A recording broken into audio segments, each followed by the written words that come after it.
அந்த விவசாயியோட இக்னோரன்ஸை பயன்படுத்திட்டு bankers play பண்றாங்கன்னு நம்ம தெளிவாக சொல்லலாம். பேங்கர்ஸ் ஆர்பிஐ கைட்லைன்ஸ் ரொம்ப தெளிவாக கொடுத்துருக்காங்க. So limiting the liability of customers in unauthorised electronic banking transactions. கஸ்டமரோட இன்வால்மெண்ட் இல்லாமல் கஸ்டமரோட அக்கௌண்ட்லேருந்து பணம் வெளியில் போயிருந்தது அப்படின்னா within 3 days from the date of transaction customer வந்து பேங்க்குக்கு ரிப்போர்ட் பண்ணால் போதும். பேங்க்ல போய் கேட்கறோம்னா சைபர் கிரைம்ல போய் கம்ப்ளைண்ட் பண்ணுங்கன்னு சொல்றாங்க. சைபர் கிரைம்ல போய் கேட்டா பேங்க்ல போய் சொல்றேன்றாங்க. நீங்க சொன்ன மாதிரி இதுல 2 பேருமே விளையாடுறாங்கன்னு. நீங்க வந்து சென்னையில இருக்கீங்க, உங்க சொந்த ஊர் திருச்சியோ திருநெல்வேலியோ எங்கேயோ ஒன்று இருக்கும். ஸோ கம்ப்ளைண்ட் கொடுக்கும்போது நீங்க போய் உங்க சொந்த ஊர்ல பிரான்ச்ல தான் கொடுக்கணும் அப்படின்ற அவசியம் எல்லாம் கிடையாது. ஸோ ஆன்லைன்ல பாத்தீங்க அப்படின்னா எல்லா பேங்க் அக்கௌண்ட்ஸும் ரிஜிஸ்டர் இமெயில் ஐடின்னு ஒன்று ரிஜிஸ்டர் பண்ணி வச்சிருக்காங்க. அப்படி சப்போஸ் நீங்க இமெயில் ஐடி இல்லை, இவர் விவசாயி இவர்கிட்ட இமெயில் ஐடி இல்லை அப்படின்னும் போது உங்க மேலேயும் தப்பு இல்லை, பேங்க் மேலேயும் தப்பு இல்லை. இங்கே ஒரு ப்ராப்ளம் லைஸ் சம்வேர் எல்ஸ் அப்படின்னாலும் பேங்க் இஸ் ரெஸ்பான்சிபிள். இதெல்லாம் யாருக்குமே தெரியாது சார், யாரும் சொல்றது இல்லையே. ஸோ எல்லா பேங்கர்ஸும் முடிஞ்ச வரைக்கும் இந்த விஷயம் பப்ளிக்கு தெரியாம பார்த்துக்கணும்னு நினைக்கிறாங்க. பயங்கரமான ஒரு குற்றச்சாட்டா இருக்காங்க. இதுல வந்து நீங்க சொன்ன மாதிரி அவர் சிம் கார்டு மிஸ் ஆயிருக்கு, திருப்பி போய் சிம் கார்டு அவர் வாங்கியிருப்பாரு. இந்த இன்ஃபர்மேஷனை டைரக்டா பிரான்ச்சுக்கு அவர் சொல்லியிருக்கலாம், சிம் கார்டு மிஸ் ஆச்சுன்னா புது சிம் கார்டு வாங்குறேன் அப்படின்னு சொல்லியிருக்கலாம். இது பேங்கர் என்ன பண்ணியிருப்பாங்க, உங்க அக்கௌண்ட்டுக்குள்ள போயிட்டு உங்களோட அக்கௌண்ட் நம்பர்ல எடுத்துட்டு அதுல இருக்க லிங்க் ஆயிருக்க மொபைல் நம்பரை மாத்திடுவாங்க. ஸோ பேங்க்லேயே இது பண்ணுவாங்க. பேங்க் என்ன சொல்லுவாங்க அப்படின்னா ஓடிபி இல்லாம எந்த டிரான்சாக்ஷனும் நடக்காது, எங்க சிஸ்டம் அந்த அளவுக்கு செக்யூர்டு அப்படின்னு சொல்லுவாங்க. அப்ப நீங்க ஒரே ஒரு கேள்வி தான் நீங்க பேங்கரை கேட்கணும். மாசமானா வந்து SMS சார்ஜஸ்ன்னு எனக்கு ஒரு 30 ரூபா 40 ரூபா டெபிட் பண்றீங்க, அதே மாதிரி ஏதாவது ஒரு சார்ஜஸ் போர்ட்ஃபோலியோ சார்ஜஸ்ன்னு சொல்லிட்டு வருஷத்துக்கு ஒரு தடவை 2000 3000 பிடிக்கிறீங்க, அதுக்கும் நான் எந்த ஓடிபியும் போடுறது இல்லை, but you can able to debit. அப்ப இந்த டிரான்சாக்ஷன்ஸ் நடந்திருக்குல்ல, ஓடிபி இல்லாம தான் நடந்திருக்கு. அப்ப ஓடிபி இல்லாம டிரான்சாக்ஷன்ஸ் பண்றதுக்கு உங்களால முடியுது இல்லையா? சார் வணக்கம். வணக்கம். எப்படி சார் இருக்கீங்க? நல்லா இருக்கேன், நீங்க எப்படி இருக்கீங்க? நல்லா இருக்கேன் சார். சமீபத்துல ஒரு விவசாயி, தேசிய விருது வாங்கின ஒரு விவசாயியோட ஃபோன் தொலைஞ்சிருச்சு சார். தொலைஞ்சதுக்கு அப்புறம் அவர் இமீடியட்டா கம்ப்ளைண்ட் ஃபோன் மிஸ்ஸிங் கம்ப்ளைண்ட்டும் கொடுக்குறாரு. அவரோட நம்பர்ல இன்னொரு சிம்மும் வாங்கிட்டாரு. ஆனா அவரோட அக்கௌண்ட்ல இருந்து கிட்டத்தட்ட 83,000 ரூபாய் எடுத்திருக்காங்க. இதுல பேங்க் இன்ஃபார்ம் பண்ணா அவங்க சைட்ல இருந்து எப்படி பணம் போச்சுதுன்னே தெரியல அப்படின்ற மாதிரி சொல்றாங்க. சைபர் கிரைம் டிபார்ட்மெண்ட்ல இருந்தும் நாங்க விசாரணை பண்ணிட்டு இருக்கோம்னு சொல்றாங்க. இதுல என்ன ட்விஸ்ட்னா, அவரு ஆன்லைன் பேங்கிங் எதுவும் யூஸ் பண்ணல, மொபைல் பேங்கிங் எதுவும் ஒரு ஆக்டிவிட்டில இல்லை, ஏடிஎம் கூட அவர்கிட்ட கிடையாது. அப்புறம் எப்படி இந்த பரிவர்த்தனை நடந்துருச்சு அப்படின்னு அவர் வந்து கேள்வி எழுப்புறாரு. என்னோட சேவிங்ஸ்ல இருந்த மொத்த பணமும் போயிடுச்சு, அடுத்த பயிருக்கு வந்து பயிர் போடுறதுக்கான எந்த அமௌண்ட்டும் இல்லை அப்படின்னு கண்ணீர் விட்டு பேசியிருக்காரு. அந்த வீடியோ பயங்கர வைரல் ஆயிட்டு இருக்கு. இது வந்து ஒரு மிகப்பெரிய அச்சுறுத்தலாகவும் ரொம்ப ஒரு நம்ம கண்ட்ரியில ஒரு விவசாயிய ஒரு கண்ணீருக்கான விடை வந்து கொடுக்க முடியாத ஒரு சுச்சுவேஷனா இருக்குல்ல சார். இந்த சம்பவத்தை எப்படி பாக்குறது? இல்லை, இதுக்கு வந்து சொல்யூஷன் இல்லை அப்படின்றது கிடையாதுங்க. பட் அந்த விவசாயியோட இக்னோரன்ஸை பயன்படுத்திட்டு பேங்கர்ஸ் ப்ளே பண்றாங்கன்னு நம்ம தெளிவாக சொல்லலாம். ஓகே. காரணம் என்ன அப்படின்னு பாத்தீங்க அப்படின்னா, பேங்கர்ஸ் ஓகே. ஸோ ஏன்னு பார்த்தீங்க அப்படின்னா வந்து ஆர்பிஐ கைட்லைன்ஸ் ரொம்ப தெளிவாக கொடுத்துருக்காங்க. 2017 வந்து ஆர்பிஐ கைட்லைன்ஸ் ஒன்று கொடுத்துருக்காங்க. So limiting the liability of customers in unauthorised electronic banking transactions அப்படின்ற ஒரு கைட்லைன் கொடுத்துருக்காங்க. ஸோ இந்த ரூல் என்ன சொல்லியிருக்காங்க அப்படின்னா, கஸ்டமரோட இன்வால்மெண்ட் இல்லாமல் கஸ்டமரோட அக்கௌண்ட்லேருந்து பணம் வெளியில் போயிருந்தது அப்படின்னா within 3 days from the date of transaction customer வந்து பேங்க்குக்கு ரிப்போர்ட் பண்ணால் போதும். ஃப்ரம் த டேட் ஆஃப் ரிப்போர்ட்லேருந்து 10 daysலேருந்து அந்த கஸ்டமரோட அக்கௌண்ட்டுக்கு எவ்வளோ அமௌண்ட் லாஸ் ஆயிருந்தாலும் பேங்க் ரீஃபண்ட் பண்ணி ஆகணும்னு சொல்லியிருக்காங்க. ஓகே. இன்கேஸ் நீங்க 3 days எவ்வளவு அமௌண்டா இருந்தாலும் ரெஸ்பெக்டிவ் வால்யூம் எவ்வளோன்றதெல்லாம் கிடையாதுங்க. ஓகே. ஸோ சப்போஸ் ஏன்னா கம்மியான அமௌண்ட் நம்ம இழந்துட்டோம்னா ரொம்ப 1000 ரூபா போனா இவ்வளவு தானே அப்படின்னு அலட்சியமா பேசுவாங்க. 1000 ரூபா உங்களுக்கு இவ்வளவா இருக்கலாம், மற்றவங்களுக்கு அது பெருசா இருக்கும். ஸோ பேங்கர்ஸ் வந்து இவ்வளோன்னு சொல்ல முடியாது. அது எவ்வளோ அமௌண்ட் போயிருந்தாலும் சரி, 1000 ரூபா போனாலும் சரி, 500 ரூபா போனாலும் சரி, ரிப்போர்ட் பண்ணாங்க அப்படின்னா கஸ்டமரோட இன்வால்மெண்ட் இல்லாம நடந்தது மட்டும் தான் பேங்கர் பார்க்கணும். கஸ்டமரோட இன்வால்மெண்ட் இதுல இருக்கா இல்லையான்றது மட்டும் தான் பேங்கர் பார்க்கணும். கஸ்டமரோட இன்வால்மெண்ட் இல்லாமல் நடந்திருக்கு அப்படின்னு தெரிஞ்சது அப்படின்னா பேங்கர் வந்து 100% கொடுக்கணும். சப்போஸ் 3 daysக்குள்ள கஸ்டமர் ரிப்போர்ட் கொடுக்கல அப்படின்னா கிரேஸ் பீரியட் வந்து 4th டேலேருந்து 7th டே வரைக்கும் கிரேஸ் பீரியட் கொடுக்குறாங்க. இதே ஆர்பிஐ கைட்லைன்ஸ் சொல்றாங்க. 3 daysக்குள்ள நீங்கள் ரிப்போர்ட் கொடுத்தீங்கன்னா 100% அமௌண்ட் வந்து ரீஃபண்ட் பண்ணிடணும். சப்போஸ் 3 daysக்குள்ள கொடுக்காம அந்த 4th டேலேருந்து 7th டேக்குள்ள நீங்கள் கொடுக்குறீங்க அப்படின்னா ஒரு ஸ்மால் அமௌண்ட்டை சார்ஜஸாக பேங்க் பிடிச்சிட்டு பேலன்ஸ் அமௌண்ட்டை நீங்கள் கொடுத்துடணும் அப்படின்னு சொல்லியிருக்காங்க. இது வந்து 2017 இருக்கு. ஸோ அப்படி இருக்கும் போது இந்த மாதிரி ஒரு கைட்லைன்ஸ் இருக்கு அப்படின்றது தெரியாததுனால மேபி அந்த கஸ்டமர் வந்து பேங்க் வந்து ஏமாத்திருக்கலாம். அண்ட் மோர் ஓவர் இப்போ இதுல வந்து நீங்க சிம் கார்டு வந்து ஒரு மிஸ் பண்ணிருக்கலாம். இப்போ இதுல வந்து இப்போ பேங்க்ல போய் கேட்கறோம்னா சைபர் கிரைம்ல போய் கம்ப்ளைண்ட் பண்ணுங்கன்னு சொல்றாங்க, சைபர் கிரைம்ல போய் கேட்டா பேங்க்ல போய் சொல்றேன்றாங்க. நீங்க சொன்ன மாதிரி இதுல 2 பேருமே விளையாடுறாங்கன்னு எடுத்துக்கலாமா? இல்ல சைபர் கிரைம்ல பொறுத்த வரைக்கும் வந்து பாத்தீங்க அப்படின்னா கிரிமினல் சப்ஜெக்ட்ஸ் மட்டும் கான்சென்ட்ரேட். அதுல வந்து ஏதாவது இன்வெஸ்டிகேஷன் பாயிண்ட் ஆஃப் ஆங்கிள் இருந்து அது எந்த ஐபி அட்ரஸ்ல இருந்து டிரான்சாக்ஷன் நடந்திருக்கு. பிகாஸ் இது டிஜிட்டல் டிரான்சாக்ஷன் தான், யாரும் பேங்க் லாக்கர்ல இருந்து பணம் எடுத்துட்டு போல. ஸோ ஆன்லைன்ல இருந்து தான் பணம் எடுத்துட்டு போயிருக்காங்க. ஸோ டிஜிட்டல் டிரான்சாக்ஷன் போது எந்த ஐபி அட்ரஸ்ல இருந்து போயிருக்கா, அது வந்து இன்டர்நெட் பேங்கிங் மூலியமா போயிருக்கா, இல்ல மொபைல் பேங்கிங் மூலியமா போயிருக்கா, இல்ல இந்த ஏடிஎம் வித்ட்ரால் மூலியமா போயிருக்கா எப்படின்றத பேங்கோட கோஆர்டினேட் பண்ணி வந்து போலீஸ் ஆஃபீஸர்ஸ் இன்வெஸ்டிகேட் பண்ணணும். பேங்கோட கோஆர்டினேஷன் இல்லாம போலீஸாலையும் ஒன்றும் பண்ண முடியாது. ஓகே. ஸோ இந்த இன்ஃபர்மேஷன் போலீஸ் டிபார்ட்மெண்ட் வந்து பேங்கர்ஸ் கிட்ட கலெக்ட் பண்ணிட்டு இருப்பாங்க. வேறஸ் பேங்கர்ஸ்க்கு பை டிஃபால்ட் நீங்க கலெக்ட் பண்ணுங்க, எல்லா இன்ஃபர்மேஷன் நீங்க போலீஸ் கிட்ட கொடுங்க, யார் கிரிமினல் ட்ரேஸ் பண்ணுங்க, ட்ரேஸ் பண்ணி அவர்கிட்ட இருந்து கிரிமினல் கிட்ட இருந்து ரெக்கவரி பண்ண வேண்டியது பேங்கோட வேலை. பட் கஸ்டமரை நீங்க அது வரைக்கும் வெயிட் பண்ணணும்னு அவசியம் கிடையாது. கஸ்டமருக்கு நீங்க இமீடியட்டா நீங்க செட்டில் பண்ணிடலாம். இந்த இன்சிடென்ட் இல்ல சார், எந்த இன்சிடென்ட் எடுத்துக்கிட்டாலுமே பேங்க்ல நீங்க ஃபர்ஸ்ட் அங்கதான் போங்கன்னு ரீடைரக்ட். அதுதான் தப்பான ஒரு விஷயம். இதுல வந்து இந்த ஆர்பிஐ சர்க்குலர் தெளிவா கொடுத்துருக்காங்க. நீங்க வந்து போலீஸ் கம்ப்ளைண்ட் கொடுங்க, இல்ல வந்து ஒரு எஃப்ஐஆர் வாங்கிட்டு வாங்க, சிஎஸ்ஆர் வாங்கிட்டு வாங்க, எதுவுமே கிடையாதுங்க. பேங்க்கு ரிப்போர்ட் பண்ணாலே எப்போது மோர் தேன் எனஃப். ஸோ பேங்க் வந்து அந்த அமௌண்ட்டை திருப்பி கொடுத்துடணும் அப்படின்னு சொல்லிட்டு ரொம்ப தெளிவாக அதுக்கப்புறம் நிறைய அப்டேட்ஸும் பேங்க்ஸ் கொடுத்துருக்காங்க. இது இப்பவும் ஆக்டிவேட்ல இருக்குங்க, இப்பயும் இருக்குங்க. ஏன்னா இது நிறைய பேருக்கு தெரியாது. தரமா நீங்க வந்து ஜஸ்ட் ஆர்பிஐ வெப்சைட்ல போனீங்கனாலே இந்த கைட்லைன்ஸை நீங்க வந்து டவுன்லோட் பண்ணிக்கலாம். ஓகே. ஸோ நீங்க வந்து ஃபார் எக்ஸாம்பிள் இதுல இன்னும் ஒரு ஸ்டெப் மேலே போய் கூட சொல்லியிருக்காங்க. இப்போ ஃபார் எக்ஸாம்பிள் நீங்க வந்து சென்னையில் இருக்கீங்க, உங்க சொந்த ஒரு திருச்சியோ திருநெல்வேலியோ எங்கேயோ ஒன்று இருக்கும், அங்கதான் நீங்க அக்கௌண்ட் ஓப்பன் பண்ணிருப்பீங்க, இங்க தான் ஆப்ரேட் பண்ணிருப்பீங்க. ஸோ கம்ப்ளைண்ட் கொடுக்கும்போது நீங்க போய் உங்க சொந்த ஊர்ல பிரான்ச்ல தான் கொடுக்கணும் அப்படின்ற அவசியம் எல்லாம் கிடையாதுங்க. ஸோ நீங்க வந்து அந்த ஊர்ல இருந்தீங்கன்னா நீங்க பிரான்ச்ல போய் கொடுங்க. அப்படி இல்லை அப்படின்னா நீங்க ஆன்லைன்ல கொடுக்கலாம். ஸோ ஆன்லைன்ல பாத்தீங்க அப்படின்னா எல்லா பேங்க் அக்கௌண்ட்ஸ்க்கும் ரிஜிஸ்டர்ட் இமெயில் ஐடின்னு ஒன்று ரிஜிஸ்டர் பண்ணி வச்சிருப்பாங்க. இந்த மந்த்லி ஸ்டேட்மெண்ட், டிரான்சாக்ஷன் டீடைல்ஸ் எல்லாம் அனுப்புறதுக்கு அந்த ரிஜிஸ்டர்ட் இமெயில் ஐடி இருந்து உங்க பேங்க்குக்கு ஒரு மெயில் அனுப்புங்க. இந்த மாதிரி அக்கௌண்ட் வந்து இவ்வளவு அமௌண்ட் டெபிட் ஆயிருக்கு, சோன்ஸோ டேட்டு, சோன்ஸோ அமௌண்ட், ஸோ இந்த ஆர்பிஐ கைட்லைன்ஸ் படி எனக்கு வந்து ரீஃபண்ட் பண்ணுங்கன்னு சொல்லிட்டு ஆர்பிஐ கைட்லைன்ஸ் நீங்க அட்டாச் பண்ணி அனுப்புங்க. ஆர்பிஐ வெப்சைட்ல இருந்து நீங்க டவுன்லோட் பண்ணிக்கோ, பிடிஎஃப் ஃபைல் தான் இருக்கும், நீங்க அட்டாச் பண்ணி இந்த கைட்லைன்ஸ் படி நீங்க ரீஃபண்ட் பண்ணுங்க அப்படின்னு சொல்லிட்டு தாராளமா நீங்க மென்ஷன் பண்ணி அனுப்பிச்சிங்க அப்படின்னா அது ஆட்டோமேட்டிக்கா அக்னாலஜ் நம்பர் ஒன்று வந்துடும். அதுக்கே உங்களுக்கு அக்னாலஜ் நம்பர் வந்ததுல இருந்து உங்களுக்கு ஆட்டோமேட்டிக்கா வந்து பணம் திருப்பி கொடுத்து தான் ஆகணும். அப்படி சப்போஸ் நீங்க இமெயில் ஐடி இல்லை, இப்போ இவர் விவசாயி, இவர்கிட்ட இமெயில் ஐடி இல்லை அப்படின்னும் போது இவர் வந்து பிரான்ச்ல கொடுக்கலாம். அப்படி இல்லை அப்படின்னா வெப்சைட்ல போயிட்டு கம்ப்ளைண்ட் ரிஜிஸ்டர் பண்ணலாம். எல்லா பேங்க்லயும் வந்து பேங்கோட வெப்சைட்ல வந்து கம்ப்ளைண்ட்டுக்குன்னு ஒரு பேஜ் வச்சிருக்காங்க. அந்த பேஜ்ல போயிட்டு டிரான்சாக்ஷன் ஐடி எல்லாத்தையும் நீங்க போட்டு நீங்க ஒரு கம்ப்ளைண்ட் கொடுத்துடலாம். டிரான்சாக்ஷன் ஐடி நம்மளுக்கு கிடைக்கல, நம்ம சப்போஸ் இவர் மாதிரி வந்து டிஜிட்டல் பேங்கிங் இது வரைக்கும் யூஸ் பண்ணல அப்படின்னும் போது டிரான்சாக்ஷன் டேட்டு என்ன அமௌண்ட் இதை மட்டும் நீங்க மென்ஷன் பண்ணிட்டு உங்க அக்கௌண்ட் நம்பர் மென்ஷன் பண்ணிட்டு நீங்க கம்ப்ளைண்ட் கொடுத்தீங்க அப்படின்னா அதுல ஒரு நம்பர் ஜென்ரேட் ஆகும். அதை நீங்க ஸ்கிரீன்ஷாட் எடுத்து வச்சுக்கலாம். எடுத்து வச்சுட்டு அதுக்கப்புறமா நீங்க பிரான்ச்ல போய் கொடுக்கலாம். மோஸ்ட் ஆஃப் த கேசஸ்ல என்ன ஆகும், இது சீரியஸா இன்வெஸ்டிகேஷன் பண்ணி போகும்போது என்ன ஆகும் அப்படின்னா கஸ்டமர் வந்து 7 டேஸ்க்கு அப்புறம் தான் எங்ககிட்ட கம்ப்ளைண்ட் கொடுத்தாங்க அப்படின்னு சொல்லிட்டு பேங்கர்ஸ் மேனேஜர்ஸ் சொல்லுவாங்க மோஸ்ட் ஆஃப் த கேசஸ்ல. ஏன்னா பிகாஸ் கஸ்டமர் போனதுக்கு எந்த எவிடன்ஸுமே இங்க இருக்காது. ஸோ அதுக்காக நீங்க பிரான்ச்சுக்கு போறதுக்கு முன்னாடி கூட நீங்க மெயில் அனுப்பிச்சிட்டு அதுக்கப்புறம் பிரான்ச்சுக்கு நீங்க செகண்டரியா கூட போகலாம். ஸோ அதை நீங்க ப்ரிஃபர் பண்ணலாம். அதே மாதிரி வந்து பாத்தீங்க அப்படின்னா உங்க மேலேயும் தப்பு இல்லை, பேங்க் மேலேயும் தப்பு இல்லை, இங்கே ஒரு ப்ராப்ளம் லைஸ் சம்வேர் எல்ஸ் அப்படின்னாலும் பேங்க் இஸ் ரெஸ்பான்சிபிள். இதுல வந்து நாங்க எதுவுமே பண்ணவே இல்லை, இதெல்லாம் யாருக்குமே தெரியாது சார், யாரும் சொல்றது இல்லையே சார். இருக்குங்க, இது ஆர்பிஐ வெப்சைட்ல போட்டிருக்காங்க. ஆர்பிஐ நிறைய அவேர்னஸ் எல்லாம் எல்லாம் கொடுத்துட்டு தான் இருக்கிறாங்க. பட் ரீச் அந்த அளவுக்கு இல்லைன்னு தான் நம்ம சொல்லலாம். ஸோ இதை வந்து பேங்கர்ஸ் வந்து அவங்களோட லாபிங் மூலியமா அது வெளியில தெரியாம பாத்துக்கிறாங்க. எல்லா பேங்கர்ஸும், நான் ஒரு குறிப்பிட்ட பேங்கர்ஸ் நான் சொல்ல விரும்பல. ஸோ எல்லா பேங்கர்ஸும் முடிஞ்ச வரைக்கும் இந்த விஷயம் பப்ளிக்கு தெரியாம பாத்துக்கணும்னு நினைக்கிறாங்க. எல்லாம் நீங்க வந்து பயங்கரமான ஒரு குற்றச்சாட்டா இருக்காது சார்? இல்ல ஆப்வியஸ்லிங்க, ஏன்னா பிகாஸ் ஒரு அப்பாவி வராரு அப்படின்னும் போது அவர்கிட்ட இப்ப நீங்க சொன்ன கேஸை பொறுத்த வரைக்கும் இந்த மாதிரி இருக்கு, நீங்க கம்ப்ளைண்ட் கொடுங்க, நாங்க வந்து அதுக்கு ஏற்ற மாதிரி ஸ்டெப் எடுக்கிறோம் அப்படின்னு சொல்லலாம். இதனால பேங்க்குக்கு லாஸான்னு கேட்டீங்க அப்படின்னா பேங்க்குக்கும் லாஸ் கிடையாது. எல்லா பேங்க்கும் சைபர் லைபிலிட்டி இன்சூரன்ஸ் வச்சிருக்காங்க. என்ன அமௌண்ட் எங்களுக்கு கொடுக்குறாங்களோ, காம்பன்சேட் பண்றாங்களோ அந்த அமௌண்ட் அவங்க லைபிலிட்டி இன்சூரன்ஸ்ல இருந்து அவங்க கிளைம் பண்ணிக்கலாம். ஸோ அவங்களுக்கு அது ஒரு சொல்யூஷன் இருக்கு. அதுக்கும் இன்சூரன்ஸ்க்கு ஒரு ப்ரீமியம் பே பண்றாங்க. பட் இந்த ஸ்டெப்ஸ் யார் எடுக்கிறது அப்படின்ற ஒரு விஷயத்துல அதை அப்படியே ட்ராப் பண்றாங்க.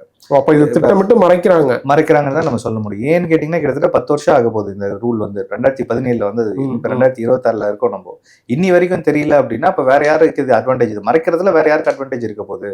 பேங்கரை தவிர வேற யாருக்கு இதுல பெருசா இந்த மாதிரி உங்களுக்கு ஏதாவது கேஸ் வந்து இந்த ரூல் படி நீங்க அந்த கிளைம் வாங்கி கொடுத்துருக்கீங்க? நிறைய வாங்கி கொடுத்துருக்காங்க சார். ஸோ இதுல வந்து இப்ப இந்த மாதிரி வந்து பேங்க் கம்ப்ளை பண்ண முடியல அப்படின்னும் போது தனியாக இதுக்கு அட்ஜுடிகேஷன் ஆஃபீஸ்னு தனியா ஒன்று இருக்கு. ஸோ அட்ஜுடிகேஷன் ஆஃபீஸ்ல போயிட்டு நாங்கள் பெட்டிஷன் ஃபைல் பண்ணுவோம். ஸோ அந்த பெட்டிஷன்ல வந்து பேங்கர்ஸ் தான் அதுல வந்து அக்யூஸ்டா நாங்கள் போடுவோம். இப்போ வந்து நான் ஒரு அக்கௌண்ட் வச்சிருக்கேன், நான் ஒரு ஏபிசின்னு ஒரு பேங்க்ல நான் வச்சிருக்கேன் அப்படின்னா நான் வந்து பெட்டிஷனர். இதுல யார் மேல கம்ப்ளைண்ட் கொடுக்குறேன் அப்படின்னா என்னோட பேங்க் பிளஸ் அதுல இருந்து ஏதோ ஒரு பெனிஃபிஷியரி பேங்க்குக்கு போயிருக்கும். இப்போ ஆன்லைன் பேங்கிங் வச்சிருந்தீங்கன்னா எந்தெந்த அக்கௌண்ட்டுக்கு போயிருக்குன்றது ஒரு இன்ஃபர்மேஷன் உங்களுக்கு கிடைக்கும். அட்லீஸ்ட் அது எந்த பேங்க்னா தெரியும் உங்களுக்கு. ஸோ அந்த இன்ஃபர்மேஷன் அந்த பெனிஃபிஷியரி பேங்க்ஸையும் வந்து அதிலே பார்ட்டியா போடுவோம். ஸோ இப்போ ஃபார் எக்ஸாம்பிள் ஸ்விம்சாப்ட் மாதிரி கேஸ் இருந்தது அப்படின்னா இப்போ அவங்களையும் பார்ட்டியா போடுவோம். நெட்வொர்க் சர்வீஸ் ப்ரொவைடரும் பார்ட்டியா போடுவோம். பார்ட்டியா போட்டு அந்த கோர்ட்ல போயிட்டு, கோர்ட் மீன்ஸ் அட்ஜுடிகேஷன் ஆஃபீஸ் தனியா இருக்கு, எல்லா ஸ்டேட்லயுமே இருக்கு. ஒரு ஸ்டேட்டுக்கு அந்த ஸ்டேட்டோட ஹெட் குவார்டர்ஸ்ல மட்டும் தான் இருக்கு. ஸோ அங்க போய் நீங்க பெட்டிஷன் ஃபைல் பண்ணணும், அவங்க இமீடியட்டா சம்மன் அனுப்புவாங்க. பேங்கர்ல இருந்து எல்லாருக்குமே வந்து சம்மன் அனுப்புவாங்க. அவங்க வந்து பிரசன்ட் பண்ணணும். அவங்க வந்த உடனே அவங்களுக்கு வந்து ஒரு கவுண்டர் ஸ்டேட்மெண்ட் ஃபைல் பண்றதுக்கு ஒரு ஆப்ஷன் கொடுப்பாங்க. கவுண்டர் ஃபைல் பண்ணதுக்கு அப்புறம் ஆர்குமெண்ட்ஸ் போகும். ஸோ ஆர்குமெண்ட்ஸ்ல அவங்க ப்ரூவ் பண்ணணும், பேங்கர் வந்து கஸ்டமர் தான் இதுல வந்து தப்பு பண்ணியிருக்காரு, எங்களோட தப்பு எதுவுமே இல்லை அப்படின்னு சொல்லலாம். தப்பு இந்த சென்ஸ் கஸ்டமரோட இன்வால்மெண்ட். இப்ப சில கேசஸ்ல அவங்களே ஓடிபி ஷேர் பண்ணிருப்பாங்க, அந்த மாதிரி அது தட்ஸ் கால்ட் கஸ்டமர் இன்வால்மெண்ட்னு சொல்றது. அந்த மாதிரி இன்வால்மெண்ட் இருக்காங்க அப்படின்னு சொல்லிட்டு the burden of proof lies with the bank, கஸ்டமருக்கு கிடையாது. அப்படி ப்ரூஃப் பண்ணிட்டாங்கன்னா, அப்படி ப்ரூவ் பண்ணிட்டாங்க அப்படின்னா கஸ்டமருக்கு கொடுக்க தேவையில்லை அவங்க அமௌண்ட். ஓகே ஓகேங்களா. பட் இது வரைக்கும் நான் நடத்தின கேஸ்ல எந்த கேஸ்லயும் எந்த பேங்க்கும் ப்ரூவ் பண்ணது கிடையாது. கஸ்டமர் தான் தப்பு பண்ணியிருக்காரு அப்படின்னு சும்மா அலிகேஷன் வேணா சொல்லுவாங்க. அவர் வந்து கொடுத்துருக்கலாம், யாருக்கோ ஒன்று கொடுத்துருக்கலாம் அப்படின்னு சொல்லியிருக்கலாமே தவிர கொடுத்துருக்கார் அப்படின்றத எஸ்டாப்ளிஷ் அவங்களால இது வரைக்கும் பண்ண முடியாது. ஓகே. ஸோ பண்ணதும் கிடையாது. ஸோ இப்போ வந்து இந்த பர்டன் ஆஃப் ப்ரூஃப் வந்து பேங்க்குக்கு தான் இருக்கு, கஸ்டமர் கிடையாது. ஆனால் எல்லா இடத்துலயும் என்ன பண்ணுவாங்க அப்படின்னா, கஸ்டமரை நீ கொடுக்கலன்னு சொல்லி நீ என்கிட்ட நம்பவே அப்படின்னுவாங்க. ஓகே. நீங்க யாருக்கிட்டையும் ஷேர் பண்ணலன்னு சொல்லிட்டு எனக்கு ப்ரூவ் பண்ணுங்க அப்படின்னா, அப்படி கிடையாது. கஸ்டமரோட ப்ரூஃப் கிடையாது. இது வந்து பேங்கரோட பர்டன் தான் அது. ஸோ அந்த பர்டனை ஷிஃப்ட் பண்ணிடுறாங்க கஸ்டமருக்கு பேங்கர்ஸ். அது வந்து ஒரு தப்பான விஷயம் தான் நம்ம சொல்ல முடியும். ஓகே. ஸோ இந்த அவேர்னஸ் ஒரு பப்ளிக்கு மேஜரா இருந்தது அப்படின்னா தைரியமா நீங்க டிரான்சாக்ஷன் பண்ணலாம். இப்போ இந்த இன்சிடென்ட்ல என்ன சார் நடந்திருக்கு? இந்த இன்சிடென்ட்ல மேபி இந்த மாதிரி ஏதாவது நடந்திருக்கு. ஃபார் எக்ஸாம்பிள் வந்து நீங்க சொன்ன மாதிரி அவர் சிம் கார்டு மிஸ் ஆயிருக்கு, திருப்பி போய் சிம் கார்டு அவர் வாங்கியிருப்பாரு, சேம் நம்பருக்கு அவர் சிம் கார்டு வாங்கியிருக்கலாம். இந்த மீன் டைம் இந்த சிம் கார்டு மிஸ் ஆன விஷயம் இன்ஃபர்மேஷனையோ இல்லை வந்து வேற இந்த இன்ஃபர்மேஷனை டைரக்டா பிரான்ச்சுக்கு அவர் சொல்லியிருக்கலாம். சிம் கார்டு மிஸ் ஆச்சுன்னா புது சிம் கார்டு வாங்குறேன் அப்படின்னு சொல்லியிருக்கலாம். இல்லை வந்து ஏதோ ஒரு இடத்துல அவர் யார் மூலியமா இன்ஃபார்ம் பண்ணியிருக்கலாம். இது பேங்கர் என்ன பண்ணியிருப்பாங்க, சில கேசஸ் நாங்கள் பார்த்துருக்கோம். ஸோ அந்த கேஸில் என்ன பண்ணியிருக்காங்க அப்படின்னா, உங்கள் அக்கௌண்ட்டுக்குள்ள போயிட்டு உங்களோட அக்கௌண்ட் நம்பரில் எடுத்துட்டு அதில் இருக்க லிங்காக இருக்க மொபைல் நம்பரை மாற்றிடுவாங்க. ஓ, பேங்க்லேயே இது பண்ணுவாங்க? பேங்க்லேயே பண்ணியிருக்காங்க. ஓகேங்களா. ஸோ அதுக்கு நாங்களும் கேஸ் எல்லாம் ஃபைல் பண்ணியிருக்கோம். ஸோ உங்கள் அக்கௌண்ட் நம்பர் எடுத்துட்டு வேற ஒரு உங்கள் அக்கௌண்ட் நம்பரில் உங்கள் மொபைல் நம்பரை ஆட் பண்ணிடுவாங்க. ஸோ ஆட் பண்ணதுக்கப்புறம் வந்து பார்த்தீங்க அப்படின்னா ட்ரான்சாக்ஷன்ஸ் அந்த ஓடிபி எல்லாம் அந்த மொபைல் நம்பருக்கு போகும், ட்ரான்சாக்ஷன்ஸ் அதில் நடக்கும். ட்ரான்சாக்ஷன்லாம் நடந்து முடிச்சுட்டு அதுக்கப்புறமா தான் திருப்பி ரீப்ளேஸ் பண்ணி உங்கள் மொபைல் நம்பர் திருப்பி அதில் வச்சிருவாங்க. ஓகே. ஓகேங்களா. ஸோ அப்போ அதுக்கப்புறம் வந்து டெபிட்டட் மெசேஜ் மட்டும் தான் உங்களுக்கு வந்திருக்கும். அதுக்கப்புறம் லேட்டர் டைம்ல வரும்போது உங்களுக்கு டெபிட்டட் மெசேஜ் உங்களுக்கு வந்திருக்கும். பட் ட்ரான்சாக்ஷன் நடக்கும்போது உங்க மொபைல் நம்பர் அங்கே இருந்திருக்காது. ஸோ இந்த மாதிரி நடக்கிறதுக்கும் நிறைய வாய்ப்புகள்லாம் இருக்கு. ஓகே. ஸோ அந்த மாதிரி நடந்தும் இருக்கு. நீங்க இந்த பேங்க் என்ன சொல்லுவாங்க அப்படின்னா, ஓடிபி இல்லாமல் எந்த டிரான்சாக்ஷனும் நடக்காது, இது வரைக்கும் ஓடிபி இல்லாமல் ஒரு டிரான்சாக்ஷன் கூட நடக்கிறதுக்கு 100% வாய்ப்பே கிடையாது, எங்க சிஸ்டம் அந்த அளவுக்கு செக்யூர்டு அப்படின்னு சொல்லுவாங்க. அப்போ நீங்க ஒரே ஒரு கேள்வி தான் நீங்க பேங்கரை கேட்கணும். மாசமானா வந்து எஸ்எம்எஸ் சார்ஜஸ்ன்னு எனக்கு ஒரு 30 ரூபா 40 ரூபா டெபிட் பண்றீங்க. அதே மாதிரி நான் ஒருத்தருக்கு ஒரு 10,000 ட்ரான்ஸ்ஃபர் பண்றேன் அப்படின்னா 10,000 ஒரு அமௌண்ட் போகுது. அது இல்லாமல் சார்ஜஸ்ன்னு ஒரு 5 ரூபா 10 ரூபா நீங்க சார்ஜஸ் பிடிக்கிறீங்க. நான் கொடுத்த ஓடிபி 10,000 ரூபாய்க்கு தான். பட் 5 ரூபா 10 ரூபா டெபிட் ஆகிறதுக்கு நான் ஓடிபி கொடுக்கறது இல்லை, பட் ட்ரான்சாக்ஷன் நடக்குது. அதே மாதிரி ஏதாவது ஒரு சார்ஜஸ், போர்ட்ஃபோலியோ சார்ஜஸ்ன்னு சொல்லிட்டு வருஷத்துக்கு ஒரு 2000 3000 பிடிக்கிறீங்க. அதுக்கும் நான் எந்த ஓடிபியும் போடுறது இல்லை, but you can able to debit. அப்ப என்ன தவிர என்னோட அக்கௌண்ட்ல யாரால ஆப்ரேட் பண்ண முடியும் அப்படின்னா பேங்கரால மட்டும் தான் ஆப்ரேட் பண்ண முடியும். அப்ப பேங்கருக்கு ஆக்சஸ் இருக்கு. ஓடிபி இல்லாம கூட வந்து ஆக்சஸ் பண்றதுக்கு வாய்ப்பு நிறையவே இருக்கு பேங்கருக்கு. இல்ல சார், அவங்க ஒரு சர்வீஸ் ப்ரொவைட் பண்றாங்க பீப்புள்ஸ்க்கு. அதுக்கு அவங்க ஒரு குறிப்பிட்ட டிரான்சாக்ஷனுக்கு அப்புறம் இவ்வளவு சார்ஜஸ் பண்ணதானே செய்வாங்க. சார்ஜஸ் எடுக்கிறதுல எந்த தப்பும் கிடையாதுங்க. பட் நீங்க சொல்ற ஸ்டேட்மெண்ட் தான் தப்பு. ஓடிபி இல்லாம டிரான்சாக்ஷனே நடக்காதுன்னு தான் நீங்க சொல்றீங்க. அப்ப இந்த டிரான்சாக்ஷன்ஸ் நடந்திருக்குல்ல, ஓடிபி இல்லாம தான் நடந்திருக்கு. அப்ப ஓடிபி இல்லாம டிரான்சாக்ஷன்ஸ் பண்றதுக்கு உங்களால முடியுது இல்லையா? நீங்க சார்ஜ் பண்றீங்க பண்ணலன்னு நான் சொல்லல, பட் ஓடிபி இல்லாம டிரான்சாக்ஷன் பண்றீங்களா இல்லையான்றதான் கொஸ்டின். ஸோ அப்போ நீங்கள் பண்ணுறீங்க அப்படின்னு தெரிஞ்ச போது இந்த ட்ரான்சாக்ஷன் நீங்கள் பண்ணியிருக்கிறதுக்கு வாய்ப்பு இருக்குல்ல அப்படின்னு நான் கிளைம் பண்ணலாம்ல. ஓகே. ஸோ அதுதான் நம்ம சொல்கிறோம். இப்போ இது மூலமா மக்கள் என்ன தெரிஞ்சுக்கணும் சார்? அப்போ அதுதாங்க. முதல்ல வந்து அக்கௌண்ட்லேருந்து பணம் போயிடுச்சுன்னா பதற்றப்படாதீங்க.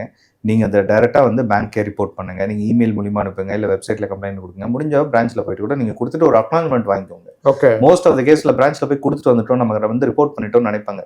பட் நீங்கள் ரிப்போர்ட் பண்ணதுக்கு எந்த ப்ரூஃபும் கிடையாது. நீங்கள் கொடுக்குற காப்பியில் 2 காப்பியாக எடுத்துகிட்டு போங்க கம்ப்ளைண்ட். ஒரு காப்பி அங்கே கொடுத்துருங்க, இன்னொரு காப்பியில் அவங்க ரிசீவ்டுன்னு சைன் போட்டு சீல் போட்டு வாங்கிட்டு வந்துருங்க. அப்போ தான் நீங்கள் கொடுத்ததுக்கான ஒரு ப்ரூஃப் உங்ககிட்ட இருக்கும்.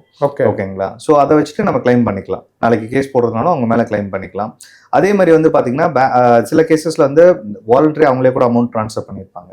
ஏதோ ஒன்று லைக் இப்போ இன்னைக்கு நிறைய ஆன்லைன் ஸ்கேம்ஸ் எல்லாம் நடக்குது. இது டிஜிட்டல் அரெஸ்ட் மாதிரி ஸ்கேம். அதான் கேட்க நியூல் அக்கௌண்ட்னு சொல்லி அந்த மாதிரி நிறைய வந்து வாலண்டரியா நீங்களே ஏதோ ஒரு ட்ரேடிங் ட்ரான்ஸ்ஃபர் பண்ணிருந்தீங்கன்னா அதுக்கு தனியா வெப்சைட் இருக்கு. அந்த வெப்சைட்ல போயிட்டு கம்ப்ளைண்ட் நீங்க ரெஜிஸ்டர் பண்ணலாம். சார், இப்போ இதுல என்ன கேள்வி வருதுன்னா, அந்த அமௌண்ட் யார்கிட்ட எங்க இருக்குன்னு நமக்கு தெரியாது.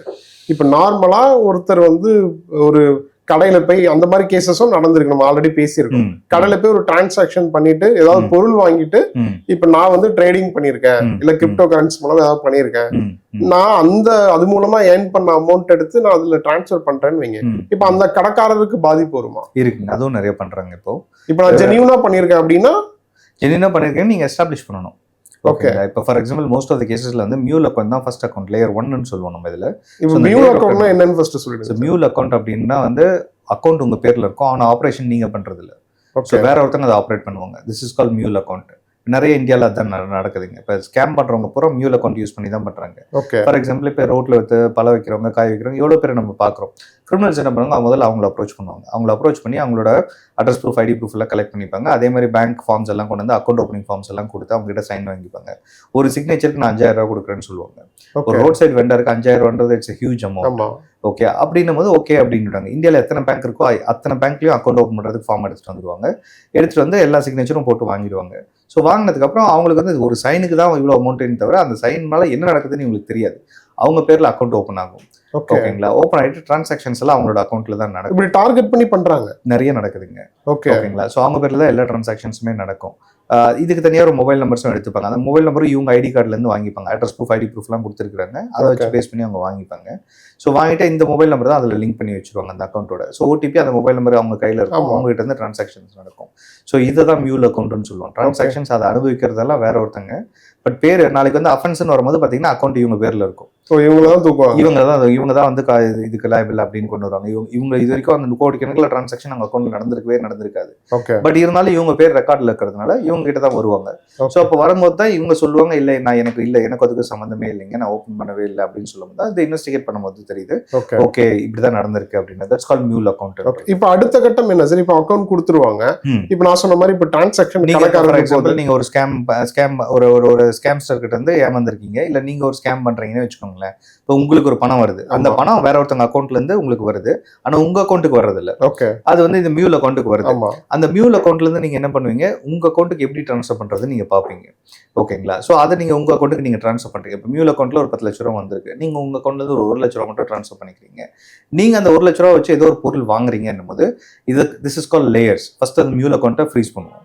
ஃப்ரீஸ் பண்ணதுக்கப்புறம் இதுல இருந்து எந்த அக்கௌண்ட்டுக்கு பணம் போயிருக்குன்னு பார்ப்போம். ஒரு பார்ஷியல் அமௌண்ட் போயிருந்தா கூட அந்த அக்கௌண்ட்டை ஃப்ரீஸ் பண்ணுவோம். திருப்பி அதுல இருக்க பணம் அவரை ஃப்ரீஸ் பண்ணுவோம். அவர் வந்து ஃபார் எக்ஸாம்பிள் கடைக்கு வாடகை கொடுக்கறதுக்கு ஓனருக்கு அமைச்சிருப்பாரு. அவர் அக்கௌண்ட்டை ஃப்ரீஸ் பண்ணுவாங்க. இதெல்லாம் முதல்ல நடந்துட்டு இருந்ததுங்க. So this call freezing. டைரக்டா அக்கௌண்ட்டை ஃப்ரீஸ் பண்ணிடுவாங்க. ஸோ அதுக்கப்புறம் வந்து கோர்ட்ஸ் இன்டர்வென் பண்ணாங்க. இன்டர்வென் பண்ணி என்ன டிஸ்பியூட் அமௌண்ட்டோ அதை லீன் மார்க் மட்டும் பண்ணுங்க, ஃப்ரீஸ் பண்ணாதீங்க அப்படின்னாங்க. ஃபார் எக்ஸாம்பிள் 10 லட்ச ரூபா ஒரு அக்கௌண்ட்டுக்கு வந்திருக்கு, பட் 1 லட்ச ரூபா தான் உங்க அக்கௌண்ட்டுக்கு ட்ரான்ஸ்ஃபர் ஆயிருக்குன்னா அந்த 1 லட்ச ரூபா மட்டும் தான் லீன் மார்க் பண்ணுவாங்க. உங்க அக்கௌண்ட்ல 10 லட்ச ரூபா இருந்தா கூட அதை டச் பண்ண மாட்டாங்க. இப்போ நீங்க அந்த கடைக்காரருக்கு, ஒரு டீ கடைக்காரருக்கு நீங்க வந்து அமௌண்ட் ஒரு 25 ரூபா ட்ரான்ஸ்ஃபர் பண்ணிருக்கீங்கன்னா அவர் அக்கௌண்ட்ல அந்த 25 ரூபா மட்டும் தான் லீன் மார்க் ஆகும். ஃபுல் அமௌண்ட் லீன் மார்க் ஆகாது. ஸோ இந்த மாதிரி லீன் மார்க்கிங் மட்டும் தான் போயிருக்கு. இதுலயும் லேயர்ஸ், மல்டிபிள் லேயர்ஸ் இருக்கு. இப்போ தமிழ்நாடு போலீஸ்னும் போது வந்து ரீசனபிளா கொஞ்சம் லேயர்ஸ் மட்டும் தான் போயிட்டு இருந்தாங்க. இதே வந்து நீங்க டெல்லியிலாம் பாத்தீங்கன்னா 40 லேயர் 45 லேயர் எல்லாம் போவாங்க. சோ இப்போ அதெல்லாமே கம்மி பண்ண சொல்லிட்டாங்க. ஆல்மோஸ்ட் இந்த அதெல்லாம் குறைச்சி கொண்டு. இப்போ அந்த அக்கௌண்ட்ல ஒரு குறிப்பிட்ட அமௌண்ட்டை ஃப்ரீஸ் பண்ணா அவர் அந்த அக்கௌண்ட்டை யூஸ் பண்ணலாமா? அக்கௌண்ட் யூஸ் பண்ணிக்கலாம். லீன் மார்க்காக மட்டும் ஆயிருக்கும். பட் அந்த எந்த ஸ்டேஷன்ல இருந்து கேஸ் போயிருக்கோ திருப்பி அந்த ஸ்டேஷன் நீங்க அப்ரோச் பண்ணணும். அப்ரோச் பண்ணி யுவர் அன் இன்னசென்ட், என்ன பர்பஸ்க்காக அந்த பேமெண்ட் அவங்களுக்கு வாங்குனீங்க அப்படின்றத எஸ்டாப்ளிஷ் பண்ணணும். நீங்க இன்னசென்ட்னு எஸ்டாப்ளிஷ் பண்ணிட்டீங்க அப்படின்னா உங்களோட லீன் மார்க்கை ரிமூவ் பண்ணிடுவாங்க. அதுல அந்த அக்கௌண்ட்ல இருந்து ரிமூவ் பண்ணிடுவாங்க. You are free from that case. அந்த கேஸ்க்கு உங்களுக்கு எந்த கனெக்ஷன் இல்லை அப்படின்றது இருக்கும். ஸோ அதை நீங்க வந்து அந்த ஸ்டேஷன்ல போய் தான் பண்ணணும். எந்த ஸ்டேஷனோ அங்கிருந்து தான் பண்ணணும்.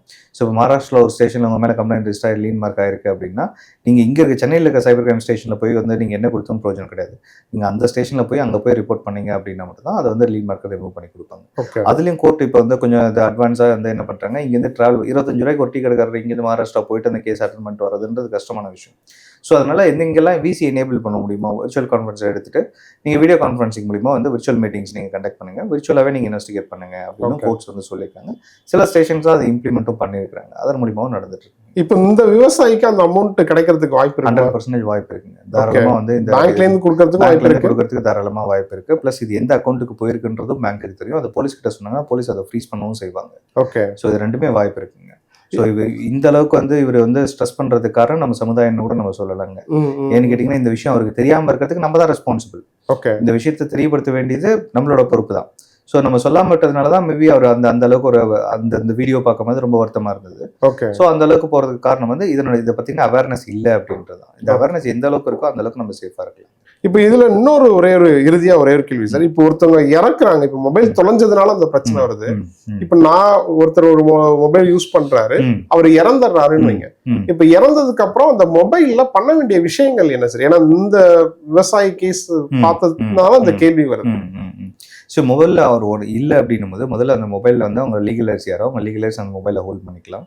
ஹோல்ட் பண்ணிவிட்டு அதில் எந்தெந்த அக்கௌண்ட்ஸ் எல்லாம் லிங்க் ஆயிருக்கோ அந்த பேங்க்கில் போய்ட்டு ரிப்போர்ட் பண்ணிவிட்டு அந்த அக்கௌண்ட்டை முடிஞ்ச வரைக்கும் க்ளோஸ் பண்ணிக்கலாம். ஏன்னு கேட்டிங்கன்னா இந்த மாதிரி டார்மெண்ட் அக்கௌண்ட்டையும் கிரிமினல்ஸ் யூஸ் பண்ணுவாங்க. பேங்கர்ஸ் இந்த இன்ஃபர்மேஷன் எடுத்து கிரிமினல்ஸ் கிட்ட கொடுப்பாங்க. இந்தந்த அக்கௌண்ட்ஸ்லாம் அதிகமாக ட்ரான்சாக்ஷன் இல்லாமல் இருக்குது, ரொம்ப வருஷமாக இருக்குன்னு பார்ப்பாங்க. அந்த டார்மெண்ட்ஸ் அக்கௌண்ட்ஸும் இந்த மாதிரி மியூல் அக்கௌண்ட்ஸ் மாதிரி யூஸ் பண்ணிக்கிறதுக்கு கொடுப்பாங்க. முடிஞ்ச வரைக்கும் அக்கௌண்ட்ஸ் நீங்கள் க்ளோஸ் பண்ணிடுங்க. ப்ளஸ் அந்த நம்பரை டீஆக்டிவேட் பண்ணாதீங்க. நாளைக்கு ஏதோ ஒரு ட்ரான்சாக்ஷன்ஸ் அந்த நம்பர் மூலிமா கவர்மெண்ட்டோட ரெக்கார்ட்ஸ்லையும் பல இடத்துல அவர் கொடுத்துருக்கலாம். ஒரு சப் ரெஜிஸ்டர் ஆஃபீஸில் போய் ஒரு ப்ராப்பர்ட்டி வாங்கியிருக்கலாம், அதில் இந்த நம்பர் லிங்க் ஆகிருக்கலாம். இல்லை வந்து இப்போ வேறு ஏதோ ஆதாருக்கோ இல்லை வேறு எதுக்கோ வந்து கொடுத்துருக்கலாம். இப்போ family member head of the family அவராக இருக்கும்போது இப்போ அவங்களோட பசங்களோட ஆதாருக்கு எல்லாத்துக்குமே இந்த மொபைல் நம்பர் தான் கொடுத்துருப்பாங்க. ஸோ அப்படி இருக்கும்போது இது எல்லாத்தையும் வச்சுக்கோங்க. முடிஞ்ச வரைக்கும் அந்த மொபைல் நம்பர் டீஆக்டிவேட் பண்ணாமல் எங்கெல்லாம் லிங்க் ஆயிருக்கும் அங்கே எல்லா மொபைல் நம்பரும் ரீப்ளேஸ் பண்ணிட்டு அதுக்கப்புறம் டீஆக்டிவேட் பண்ணுறதுக்கு பாருங்க. இல்லை continue to use the same mobile number. Okay. இப்போ டீஆக்டிவேட் பண்ணலன்னா, இப்போ ஒரு குறிப்பிட்ட 90 நாள் ரீசார்ஜ் பண்ணலன்னா, அதில் வேற ஏதாவது கண்டுக்கலன்னா அதை வந்து ஆட்டோமேட்டிக்காக டீஆக்டிவேட் ஆக வாய்ப்பு இருக்கு. நீங்கள் அப்பப்போ யூஸ் பண்ணுவோம். இன்கமிங் அட்லீஸ்ட் 90 நாள் மாதத்துக்கு ஒரு தடவை ஒரு இன்கமிங் கால் அவுட் கோயிங் கால் நீங்கள் பண்ணிட்டு இருந்தீங்க, ஆட்டோமேட்டிக்காக அது ரிட்டர்ன் ஆகிட்டு தான் இருக்கும். ஓகே. டார்மெண்ட்டாக இருந்தால் மட்டும் தான் டீஆக்டிவேட் ஆகும். ஆனால் அப்போ அது வந்து ஒரு முக்கியமான விஷயம். கண்டிப்பாக முக்கியமான விஷயம். எனக்கு everything is linked with mobile number right now. Okay. அதனால மொபைல் நம்பர் உடனே இது டீஆக்டிவேட் பண்ணாதீங்க. அதை வந்து யூஸ் பண்ணாமல் டார்மெண்ட்டாகவும் வச்சுக்காதீங்க. ஓகே. இப்போ இதுல வந்து இப்போ அந்த மொபைலுக்கு பின் நம்பர் போட்டிருக்காரு, லாக் யாருக்கும் தெரியாது அப்படின்ற பட்சத்துல இப்போ லேட்டஸ்டா எனக்கு தெரிஞ்ச ஒரு நண்பருக்கும் அந்த மாதிரி நடந்தது. அவர் மனைவிட்ட கூட அந்த பின்னை வந்து சொல்லல. அவர் இறந்துட்டாரு, அந்த போனை என்ன பண்ணனே தெரியல அவங்களுக்கு. அவர் யார்ட்டையும் பணம் கொடுத்திருக்காரா, இல்ல அவருக்கு பணம் தந்தவங்க யாருக்காவது இவரு பணம் கொடுக்கணுமா அப்படின்னு எந்த டீட்டெயிலுமே அவங்களால கலெக்ட் பண்ண முடியல. ஏன்னா ஒரு லேப்டாப் அந்த மாதிரி எதுவுமே யூஸ் பண்ணாத ஒரு ஆள் தான். சோ இந்த சிக்கலை எப்படி சார் சரி பண்றது? இந்த மாதிரி விஷயத்துல வந்து we can approach the cyber forensic. சைபர் ஃபோரன்சிக்ல வந்து பாத்தீங்க அப்படின்னா எல்லா போன்ல இருந்து எடுக்க முடியும்னு சொல்ல முடியாது. சில போன்ஸ்ல இருந்து நம்ம உள்ள இருந்து டேட்டா எடுக்கலாம். டேட்டா மட்டும் எக்ஸ்ட்ராக்ட் பண்ணலாம். போன் ஆன் பண்ண முடியாது, எதுவும் பண்ண முடியாது. அதாவது மீட்ஸ் லிங்க் வந்து பின் நம்பரை போட்டு கிராக் பண்ணி எடுக்கிறத விட உள்ள இருக்க டேட்டா மட்டும் எக்ஸ்ட்ராக்ட் பண்ணிக்கலாம். எக்ஸ்ட்ராக்ட் பண்ணி நம்ம சிஸ்டம்ல வச்சுக்கலாம். பட் இதுல ஒரு ரிஸ்க் இருக்கு. என்ன பிகாஸ் 100% எக்ஸ்ட்ராக்ட் பண்ண முடியும்னு சொல்ல முடியாது. Depends upon the phone usage. வந்து சில டைம் எக்ஸ்ட்ராக்ட் பண்ணும்போது ஃபோன் கிராஷ் ஆகிறதுக்கான வாய்ப்புகளும் நிறைய இருக்கு. சில டைம்ல டேட்டா அழகா வெளில வரதுக்கும் வாய்ப்பு இருக்கு. ஓகே. ஸோ அது சைபர் ஃபோரன்சிக் டிபார்ட்மெண்ட்டோட ஹெல்ப்போட நீங்க பண்ணிக்கலாம். பட் இதை தவிர்க்கணும்னா யாருக்காவது பின் நம்பரை ஷேர் பண்ணி வச்சுக்கிறது பெட்டர். நேரத்துக்கும் கற்றுக்கும் நன்றி சார். நன்றி.